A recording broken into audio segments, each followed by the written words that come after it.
Strip. Not only more developments in terms of the Viva Palestina Convoy, but the airstrikes as well. We're joined by Yusuf Al-Halou, who's inside the Gaza Strip. Yusuf, it seems tension is growing again between the Egyptian government and the Viva Palestina Aid Convoy. Tell us what's happening on the ground where you are. Of course, George Galloway has been prevented from joining you again.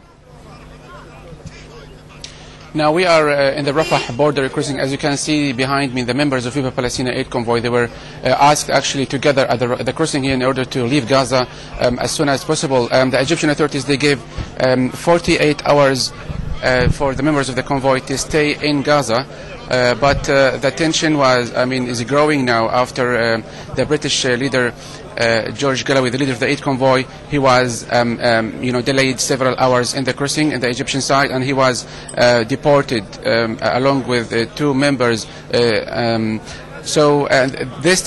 Following this tension, the members of the Viva Palestina Convoy, they actually were asked by the local authorities to gather at the crossing because the Egyptian side, they said they must leave Gaza as soon as possible.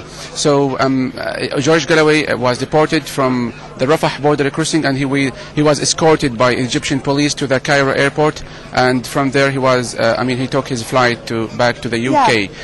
Now Yusuf, there is another development here. Something for us. Yes. With the 48 hours, is the convoy leaving earlier than scheduled, and why has the Egyptian authorities sent them to the border now? Because from the reports that we have, they still should have had a little bit more time in Gaza. Well, that's right. They were promised to stay in Gaza 48 hours, but they are now leaving before even completing, this short period.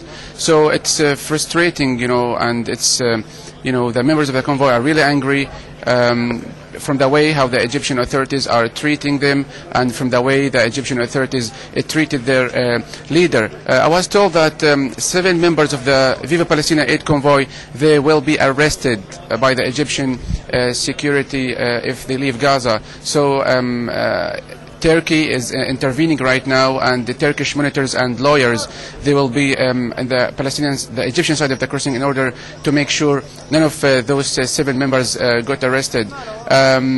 They spoke of frustration, of anger, and they actually are worried about the safety and the fate of those members.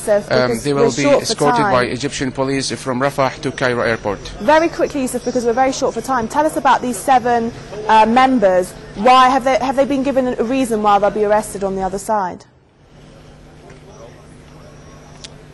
Can you repeat again, please? Yes. In terms of these 7 people that you're talking of that have said they'll be arrested if they leave Gaza, have they been given the reasons why they'll be arrested? Who are these 7 people?